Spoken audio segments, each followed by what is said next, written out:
इस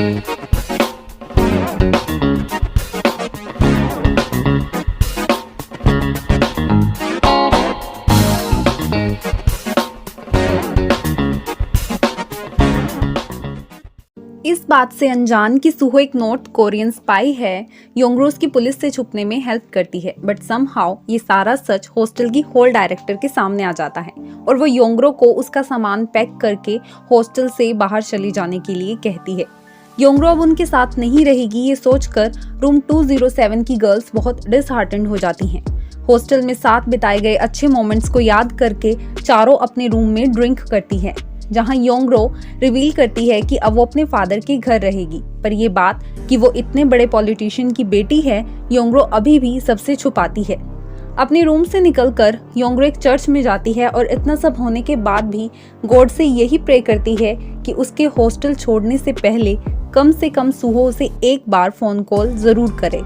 उधर हॉस्टल से सेफली निकलने के बाद सुहो वापस अपने सीक्रेट अड्डे पर पहुंचता है, जहां से फोन कॉल करके वो नॉर्थ कोरिया में अपनी सही सलामत होने की खबर देता है। फोन की दूसरी तरफ जो पर्सन होता है वह नॉर्थ कोरिया का सेक्रेटरी होता है, जो प्रोफेसर हान को किडनैप करने वाली इस पूरी स्ट्रेटेजी का मास्टरमाइंड होता है। और कहानी में ये भी खुलासा होता है कि नॉर्थ सेक्रेटरी सुहो के फादर भी होते हैं। सुहो के सेफ होने की बात जानने के बाद उसके फादर उसे वापस उसके प्रोफेसर हान को किडनैप करने के मिशन पर फोकस करने के लिए कहते हैं, ताकि वो अपनी कंट्री में एक ऐसी पोजीशन हासिल कर सके जिसकी उन्हें हमेशा से ख्वाहिश होती है। अगले दिन प्रोफेसर हान एक चर्च में मौजूद होते हैं और जिस वक्त वो चर्च के फादर से मिलने एक रूम में पहुंचते हैं, सुहो वहां भेस बदलकर अपनी गन के साथ मौजूद होता है। सुहो प्रोफेसर हान को कन्विंस करता है कि उनका बेटा जो पढ़ाई के लिए यूएस गया था वो इस वक्त नॉर्थ कोरिया में मौजूद है, और अगर ये बात यहाँ लीक हो जाती है तो प्रोफेसर हान और उनकी पार्टी रूलिंग पार्टी के निशाने पर आ जाएंगे। सुहो प्रोफेसर हान को अपने साथ नॉर्थ कोरिया चलने के लिए कहता है, जिसके बदले वो प्रॉमिस करता है कि वो खुद उन्हें और उनके बेटे को सही सलामत भेज देगा। ये जानने के बाद हान चर्च से बाहर आते हैं और सुहो के आदमियों की भेजी गाड़ी में बैठ जाते हैं। पर प्रोफेसर हान पर सुहो के अलावा ब्लैक टाइगर की टीम भी नजर रख रही होती है। प्रोफेसर हान की गाड़ी में बैठते ही ऑफिसर हना की गाड़ी उन्हें फॉलो करना शुरू कर देती है। पर नॉर्थ कोरियन एजेंट्स ने पूरा ट्रैप इस तरीके से सेट किया होता है कि हना उन्हें पकड़ने में फेल हो जाती है और फाइनली सुहो एंड टीम प्रोफेसर हान को किडनैप करने में कामयाब हो जाते हैं। हान को किडनैप करने के बाद सुहो एंड टीम का अगला मिशन उसे नॉर्थ में भेजने का होता है, जिसके लिए उनकी कंट्री से एक बोट अरेंज की जाती है।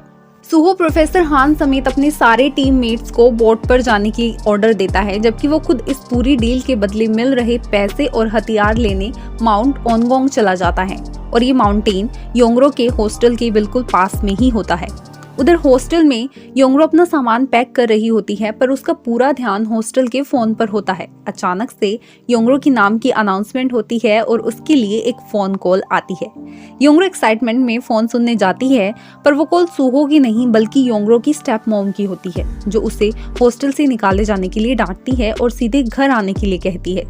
डिसअपॉइंटेड योंगरो अपने रूम में जाती है और सुहो के नाम से एक लेटर लिखती है, जिसमें वो उससे मिलने की ख्वाहिश जाहिर करती है। इसके बाद योंगरो उस लेटर का पेपर प्लेन बनाकर उसे उड़ा देती है, जो सीधे वहां गिरता है जहां सुहो मौजूद होता है। हथियार और पैसे डिसाइडेड जगह से लेने के बाद सुहो के हाथ वो लेटर लगता है और योंगरो के दिल की बात उस तक पहुंच जाती है। उसी वक्त नेशनल सिक्योरिटी की टीम नॉर्थ कोरियन स्पाई यानी सुहो को ढूंढते हुए वहां पहुंचती है, जिनसे बचकर सुहो वहां मौजूद एक हट में छुप जाता है, जो कि हॉस्टल के बेसमेंट का रास्ता होती है। इसी रास्ते के जरिए सुहो वेपन से लोडेड होकर हॉस्टल में एंटर करता है और वहां पहुंचते ही उसका सामना योंगरो से होता है। सुहो को उस नए रूप में देखकर योंगरो की हैरान सी नजरें उससे कई सवाल पूछती हैं, पर वो सवाल उसकी जबान तक आ पाते उससे पहले ही नेशनल सिक्योरिटी की टीम और ब्लैक टाइगर हथियारों से लैस होकर हॉस्टल में पहुंच जाते हैं और अपनी गन्स सुहो पर पॉइंट करते हैं। खुद को बचाने के लिए सुहो सामने खड़ी योंगरो को हाथ पकड़कर अपनी तरफ खींचता है और उस पर गन पॉइंट कर देता है। हैरान परेशान सी योंगरो इससे पहले सिचुएशन को समझ पाती सुहो उसकी जान के बदले पुलिस की टीम को पीछे हटने के लिए बोलता है। योंगरो की जान खतरे में देखकर ब्लैक टाइगर एंड टीम पीछे हटना शुरू कर देते हैं, पर ब्लैक टाइगर की नजरें पीछे मौजूद 2 फेस कवर्ड गनमैन्स पर होती है, जिन्हें वो पुलिस टीम का हिस्सा समझता है। लेकिन एक ही सेकंड में उसकी गलतफहमी दूर हो जाती है जब वो गनमैन सूहो से हटाकर ब्लैक टाइगर की तरफ गन पॉइंट करता है और दरअसल वो दोनों गनमैन भी सूहो की टीम का हिस्सा होते हैं। उनमें से एक ब्लैक टाइगर पर गोली चला देता है, जिसके बाद दोनों तरफ से भारी भरकम शूट आउट होता है। हॉस्टल में मौजूद गर्ल्स के बीच अफरा तफरी मच जाती है। गोलियों से बचते बचाते सब इधर उधर भागने लगती हैं और कुछ ही सेकंड्स में शानदार गर्ल्स हॉस्टल तहस नहस हो जाता है।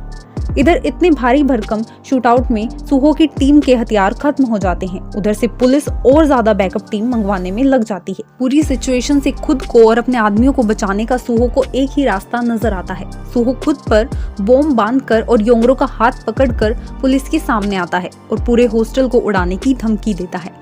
किसी मिस हैपनिंग को रोकने के लिए ब्लैक टाइगर पूरी पुलिस फोर्स को पीछे हटने के ऑर्डर देता है, जबकि सूहो और उसके दोनों टीममेट्स ब्लैक टाइगर और हॉस्टल के स्टाफ समेत सभी गर्ल्स को बंदी बना लेते हैं और इस तरह दिन की रोशनी में शहर के बीचों बीच होस्टेज सिचुएशन डेवलप हो जाती है। अपने चीफ ब्लैक टाइगर की इंजरीज और तीनों नॉर्थ कोरियन एजेंट्स की हिम्मत से फ्यूरियस हना पुलिस चीफ को कॉल करके बैकअप टीम की डिमांड करती है। ये खबर मिलने के बाद पुलिस कमिश्नर इसकी report national security head politician Changsu को करने के लिए अपने ऑफिस से निकल पड़ता है। तभी रास्ते में उसे याद आता है कि चांगसू की बेटी योंगरो भी उसी हॉस्टल में रहती है और हना से ये कंफर्म होने के बाद कि हॉस्टल में मौजूद होस्टेजेस में योंगरो भी शामिल है, पुलिस चीफ के पैरों तले जमीन खिसक जाती है। उधर चांगसू को न्यूज मिलती है कि उनकी पार्टी की नॉर्थ सेक्रेटरी से की गई डील पूरी हो चुकी है, क्योंकि नॉर्थ एजेंट्स प्रोफेसर हान को लेकर बोट में बैठ चुके हैं। ये जानने के बाद चांगसू और पॉलिटिशियन तेल काफी खुश होते हैं, पर तभी पुलिस चीफ आकर उन्हें गर्ल्स हॉस्टल में हो रहे इंसिडेंट की खबर देता है, जिससे तेल को कुछ खास फर्क नहीं पड़ता और वो पुलिस चीफ को सिर्फ प्रोफेसर हान की न्यूज मीडिया में ब्रॉडकास्ट करने की बात कहता है। पर सिक्योरिटी हेड चांगसू स्टूडेंट की सेफ्टी के लिए पुलिस चीफ को तुरंत एक्शन लेने के ऑर्डर देते हैं। इस मैटर से खुद को अलग करते हुए लीडर तेल तो वहां से चला जाता है, जिसके जाने के बाद पुलिस कमिश्नर चांगसू के सामने रिवील करता है कि होस्टेज स्टूडेंट में उनकी बेटी भी शामिल है। चांगसू खुद को संभालते हुए पुलिस कमिश्नर को तीनों नॉर्थ एजेंट्स को मारकर सभी लड़कियों को बचाने के ऑर्डर देता है। उधर हॉस्टल में सूहो और दोनों एजेंट्स सभी लड़कियों और स्टाफ को एक हॉल में इकट्ठा करके उन्हें वहीं बैठने के ऑर्डर देते हैं, जबकि उनके खुद के दिमाग में किसी भी तरह 10 बजने से पहले बोट पर पहुंचने की बात चल रही होती है। ब्लैक टाइगर सूहो को वार्न करता है कि वो हॉस्टल से सही सलामत बाहर नहीं जा पाएगा, इसीलिए उसे अपने साथियों के साथ पुलिस के सामने सरेंडर कर देना चाहिए। ये सुनकर सूहो के टीममेट को गुस्सा आ जाता है और वो बुरी तरह से ब्लैक टाइगर की पिटाई कर देता है। ये डरावना सीन अपनी आंखों से देखकर सभी गर्ल्स डर जाती हैं। तभी बुनोक इस पूरी सिचुएशन के लिए योंगरो को ब्लेम करती है और योंगरो, जो अभी भी इस सिचुएशन को समझने की कोशिश कर रही होती है, वो डरी सहमी, गिल्टी और हैरान सी बुनोक की बातों को सुन रही होती है। ब्लैक टाइगर के सिर से खून बहता देखकर योंगरो से फर्स्ट एड देने की जिद करती है, तो सूहो से अपने साथ फर्स्ट एड किट लाने के लिए ले जाता है। सूहो से पूरे टाइम आई कांटेक्ट अवॉइड करते हुए योंगरो बस एक बार उससे पूछती है कि क्या वो सच में नॉर्थ कोरियन स्पाई है, जिसके जवाब में सूहो उसे इस मैटर से दूर रहने के लिए कहता है। इसी बीच चांगसू को रिपोर्ट मिलती है कि सूहो वही एजेंट है जो दोनों कंट्रीज के बीच हुई डील को पूरा करने यहाँ आया था। ये कंफर्म करने के लिए चांगसू जब नॉर्थ सेक्रेटरी से बात करता है, तो वो चांगसू को धमकी देता है कि सूहो और उनके एजेंट्स के साथ अगर कोई भी मिसहैपनिंग होती है तो दोनों कंट्रीज के बीच की डील कैंसिल कर दी जाएगी। जिसके बाद चांगसू फिर से पुलिस चीफ को ऑर्डर देता है कि नॉर्थ कोरियन स्पाइस को भी कुछ नहीं होना चाहिए। ये ऑर्डर मिलने के बाद पुलिस चीफ कंफ्यूज्ड हो जाता है, क्योंकि इस बार उसकी रिस्पॉन्सिबिलिटी सिर्फ गर्ल्स को ही नहीं बल्कि नॉर्थ एजेंट्स को भी बचाने की होती है। पुलिस चीफ फाइनली लोकेशन पर पहुंचता है और हॉस्टल के बाहर एक फील्ड फोन रखता है, ताकि जिसके जरिए वो सूहो से नेगोशिएट कर सके। सूहो एक होस्टेज के जरिए फील्ड फोन को हॉस्टल के अंदर लाने की कोशिश करता है, पर उसी वक्त हना सूहो पर गोली चला देती है, जिसकी वजह से एक बार फिर दोनों तरफ से गोलीबारी शुरू हो जाती है। हना की इस हरकत के बाद उसे क्राइम सीन से बैन कर दिया जाता है और नॉर्थ एजेंट से डील करने की रिस्पॉन्सिबिलिटी खुद योंगरो के डैड चांगसू अपने हाथों में ले लेते हैं।